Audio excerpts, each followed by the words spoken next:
Olá, meus amigos e amigas. Meu nome é Daniel Rosa, do Instituto Ressurgere, psicólogo, logoterapeuta e também neuropsicólogo. Venho mais uma vez aqui trazer mais um vídeo no nosso canal do YouTube. Peço que você possa compartilhar e você possa curtir, comentar. Nossos seguidores estão aumentando, nossas visualizações estão aumentando também. Então agradeço muito por vocês estarem sempre nos acompanhando e divulgando para seus amigos e para outros grupos, onde possam aprender um pouco mais sobre conteúdo de psicologia e psicoterapia. É bem importante nós falarmos hoje mais um assunto da nossa série de Desvendando a Psicoterapia, e é um dos assuntos mais importantes na prática clínica, e é o diálogo. Então, nós na terapia, muitas vezes, falamos com nossos pacientes e muitas vezes nós ouvimos nossos pacientes, muitas vezes nós fazemos perguntas para os nossos pacientes e muitas vezes ficamos em silêncio. Uma das primeiras coisas que a gente aprende quando nós estamos começando nos estágios clínicos é a ouvir. Não adianta eu ter todo o conhecimento do mundo, não adianta eu ter a melhor técnica do mundo, se eu não aprender a ouvir. E ouvir não é só você ficar em silêncio. Muitas vezes sim, você vai ficar em silêncio, não vai interromper a pessoa, mas muitas vezes é um ouvir ativo. Então a gente chama de escuta ativa, onde nós ouvimos e fazemos alguns apontamentos para entender o que está sendo dito e também a pessoa saiba e você está entendendo ou não, e ela poder corrigir algumas falas, mas também ela se ouvir. Então a escuta ativa é bem interessante e é bem fundamental no diálogo. Mas outra coisa que eu gosto muito do diálogo é algo que nós chamamos de diálogo socrático. Então, muitas vezes a gente fala que o diálogo socrático, ou questionamento socrático, ele é usado pela TCC, Terapia Cognitivo-Comportamental. Mas, na verdade, ela vem antes disso. Ela começa lá em Sócrates. Lá, né, ele criou, né, o diálogo. O próprio diálogo dele é o diálogo socrático, onde temos a refutação, a ironia, a maiêutica. E nós trazemos algumas perguntas e nós ajudamos a compreender melhor o que a pessoa está percebendo, para poder entender melhor as crenças dela e chegarmos a um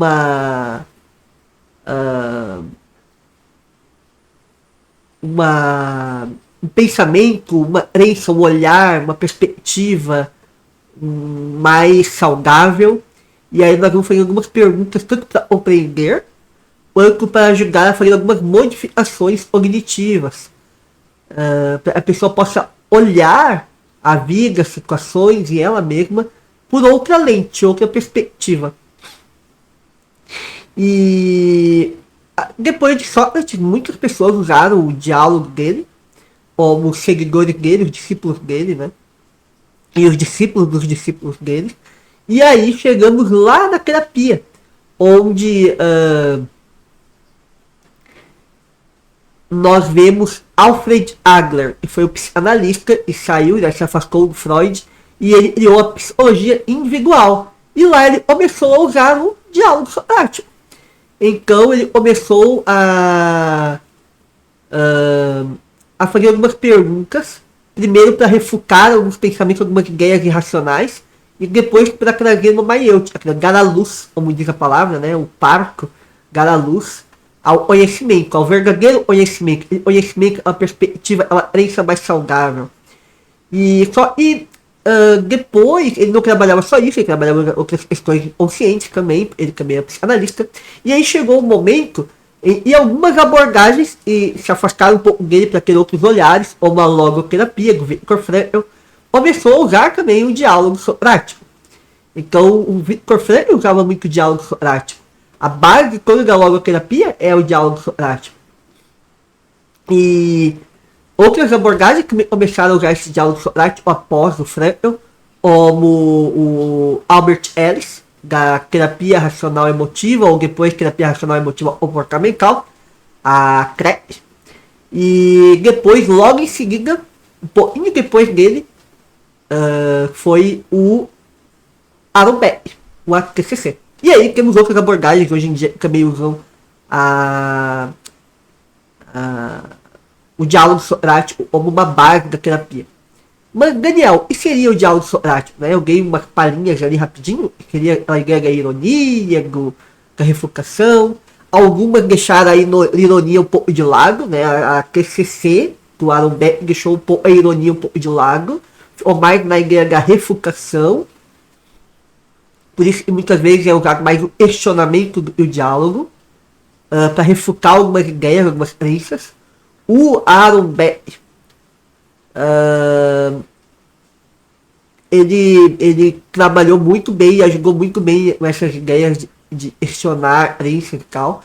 Mas essa ideia, e ele pegou junto com o Wagner, o Albert Ellis, sofreu algumas modificações, mas não tantas, porque de certa forma ele também usava muito bem a abordagem, os diálogos, mas hoje em dia a gente vê muitos usuários da TCC que não tem tanto conhecimento e acabam usando tipo 100% só refutação.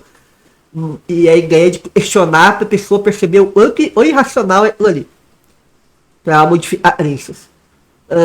Mesmo o Aaron Beck tem usado um pouco de toda a base, mas dando mais ênfase para a refutação e depois para maiêutica, mas dando mais ênfase na refutação. Hoje em dia usam mais refutação do que maiêutica e ironia. Só e o Albert Ellis, ele usava muito a ironia, mais que o Aaron Beck.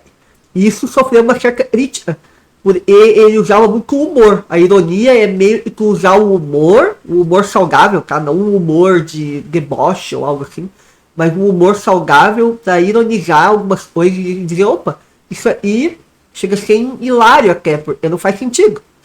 E não que tu vai desmerecer a pessoa está pensando, mas tu vai ajudar a pessoa a perceber que, nossa, realmente é muito sem noção, isso não faz sentido. E usando o humor, a ironia, consegue também fazer um nível de refutação até menos agressivo. E a refutação, de certa forma, é uma coisa mais agressiva, mais direta, e às vezes pode machucar um pouco o seu paciente, cliente. E aí temos também a maiêutica, é trazer à luz aquele conhecimento mais saudável. E o Aaron Beck também usava, mas o Albert Ellis usava mais. E o Victor Frankl, a logoterapia, também ele está mais parecido com o Albert Ellis, porque ele usa muito mesmo assim essas três, né? A ironia, a refutação, a ironia e a maiêutica. Então a maiêutica, ela é a ideia de tu tentar trazer aquele pensamento mais saudável. Só que o Frankl, ele conseguiu deixar ainda mais puro o que Sócrates fazia. Enquanto o Aaron Beck e o Albert Ellis tentaram refutar mais, ironizar mais, depois trazer um pouquinho para a maiêutica, o Victor Frankl, ele trouxe também muito que o Sócrates fazia, e é trazer para o Logos. O Logos tem a ver não só com a razão de todas as coisas, mas também o sentido. E eu uso muito, por isso é logoterapia. E vem da palavra logos. Então a cura através do sentido. E então o Victor Frankl, ele faz o diálogo socrático, usando ali a refutação, usando a ironia, usando a maiêutica, mas também trazendo para o sentido. Trazendo para aquela coisa e não é apenas racional, mas também vai ter uma afetação emocional, onde a pessoa vai sentir também algumas coisas que vão fazer mais sentido para ela, ajudando ela a ter uma perspectiva também dos valores e ela tem possibilidade ou não de realizar. Então, de todos, o que mais se aproximou do que o Sócrates fazia é o Victor Frankl. Tem outro autor também eu gosto muito, e ele não tão parecido com o Victor Frankl, mas mais parecido com o Albert Ellis, é o brasileiro, e é o Franz Victor Rudil. Ele tem lá um livro, que é difícil de conseguir ele, mas bem legal, e é o diálogo maiêutico. Psicoterapia existencial e diálogo maiêutico, uma coisa assim. E é um livrinho de Apazul, e é bem legal, onde ele traz isso muito bem, assim, esses conceitos e ele traz a ideia também da virtude de ajudar a pessoa a poder alcançar o Sócrates também fazia, e é o Arate, ou Erete, não sei como é que fala em grego, mas é a ideia de alcançar a excelência daquele pensamento, daquela forma de viver. E é bem legal também esse livrinho para estudar um pouco sobre isso. Também temos o livro do logoterapeuta, que também traz muito isso do diálogo socrático, mas só que é em espanhol. E é o Efraim Martínez. É um livro bem legal, também fala sobre isso. Ele vai trazer a parte histórica, vai trazer o Frank usava e é esse método de forma mais prática. Então tem alguns livrinhos que a gente pode buscar que são bem legais. Os próprios livros também da TCC, da terapia racional emotiva comportamental, também vão trazer muito sobre esse diálogo socrático. E tem alguns vídeos no YouTube também que explicam um pouco sobre isso. Então a ideia é que a gente possa entender um pouco melhor o que é isso. Mas Daniel, por quê? Por que fazer isso? Porque quando isso parte da pessoa, é diferente. Não é eu ficar tentando fazer ela engolir a razão, mas ela se dá conta, ela percebe, ela tem aquele insight e é a verdade. E eles pensamentos, aí vem aqui essa cena, vai explicar um pouquinho muito bem isso. Os pensamentos automáticos que vão surgir, eles são automáticos, estão baseados em algumas crenças disfuncionais que a gente tem como base. A gente vai olhar e dizer, peraí, mas não faz sentido. A gente disso. Porque a gente fez uma prática, talvez, individual ou na terapia, é o ideal, de refutação daquele pensamento, de uma ironia daquele pensamento, e trazer para uma luz, né, para um conhecimento maior, para um logos, para um araqueira. Então a gente consegue ter um certo cuidado com esse pensamento automático de dizer, cara, veio o pensamento, isso de certa forma me incomodou, mas eu sei, não faz sentido, eu sei que a verdade é essa, e a crença na verdade não é, sei lá, eu sou burro, mas e eu sou uma pessoa inteligente, porque que tipo de inteligência é diferente, não é? Então vou usar esse exemplo aí pra gente ilustrar. Então a pessoa fala assim, eu sou muito burro. Mas e é ser burro?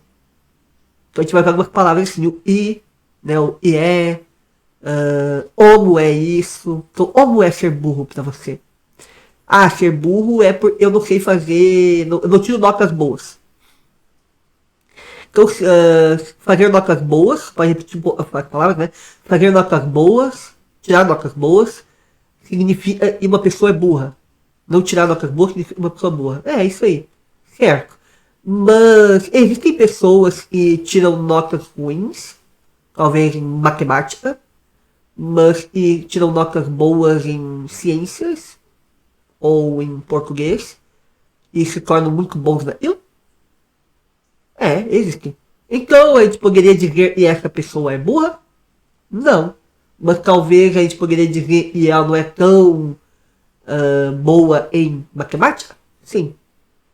E é possível que a pessoa possa treinar, exercitar e estudar e talvez ter um professor particular e poder melhorar em matemática? Sim. Então se ela pode melhorar e ela é inteligente em outros aspectos, e ela pode desenvolver inteligência nesse aspecto da matemática, a gente poderia dizer que a pessoa é burra? Não.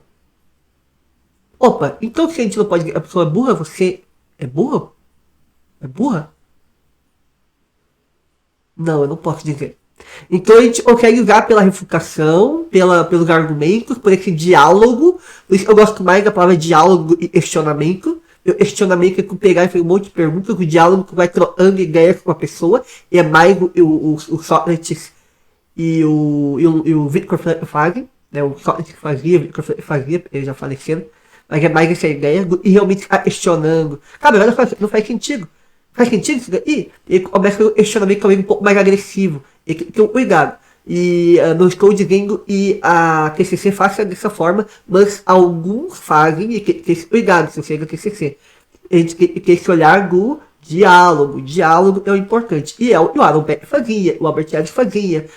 E por mais que o coisa se distorcendo um pouco a ideia, indo demais para refutação, e talvez porque alguns autores dão mais ênfase em alguns aspectos, não é o ideal.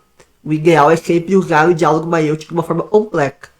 Talvez em algum momento você vai ter que refutar mais, talvez vai ter que ironizar mais, mas você não pode também fazer disso uma regra.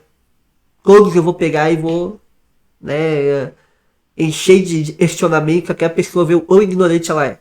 Não, peraí, né, senão talvez a pessoa nem volte na terapia mais. Mas vocês entenderam como é que funciona? Então é só um exemplo bem simples e nos ajuda a entender. A pessoa começa a pensar diferente.